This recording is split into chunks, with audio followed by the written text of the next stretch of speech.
So Josh, the one thing I always wonder about is the trust itself. It's a private document, so it's not recorded, it's not publicized. The person that created the trust has a copy of the trust.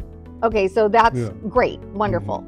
But let's say the house burns down, the trust was in the house, the person that is the owner of the trust, unfortunately, is deceased in the fire. How do you get a copy of a trust that is not public record or recorded?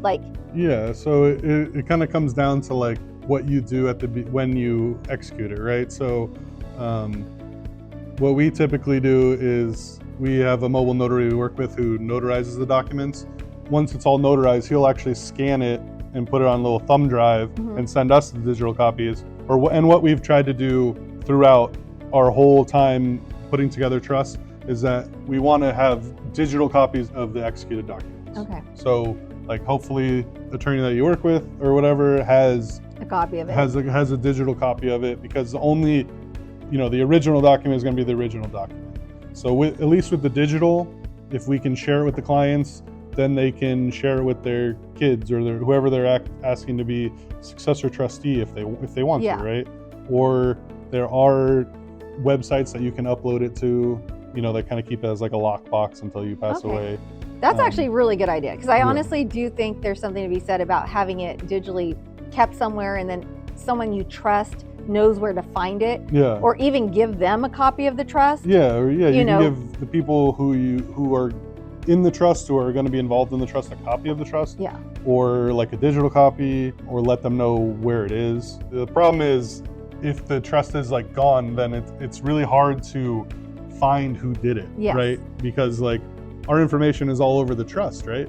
But like it's all in one binder, and it's not like our cards are laying around everywhere, so it can be tough to find it. And we've gotten those calls like, hey, my parents executed a trust, was it you? Like they're just going down, they're just working down the Orange County Yellow Pages. They're just like going down a list, and you're like, no, I'm sorry, and I have no idea how to help you, right? See, that's what's so crazy, because it's it's great that it's private, but honestly, if it goes missing, how do you find it? So I do think it's important to maybe give a copy to someone you trust, and the family knows that that person has some of your personal information or knows where to find it, or maybe even, I don't even know if banks do it anymore, like a safety deposit box. You can do people do safety deposit boxes. Like I put mine on Dropbox, but I need to make sure someone has the code to Dropbox. You gotta have that's the whole thing. You gotta, if it's password protected, somebody's gotta have the password, right? So that's why we give a thumb drive. We have digital copies in our files. You have the originals, and then you can kind of share it with whoever you want. Again, another thing that I've learned over the years is like not everyone has the copy.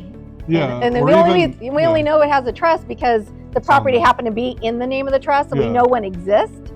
But we don't have a lot of the details. And the good thing is, I will say, on the deeds of trust, when they put it in the trust, sometimes it does have the attorney's name on it because they created the deed.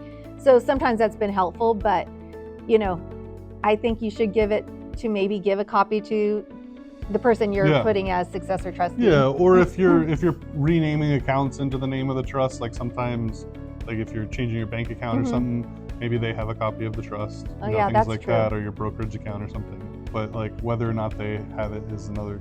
But then it gets into like, but do you have authority? Because you can't prove it because you don't have a copy of the trust. Like, because you have the trust copy that I can't get. It's like a circle. It's a total circle. So again, it's just getting all your ducks in a row for those days that are going to eventually come. Because the one thing we can guarantee is death and taxes, right? So.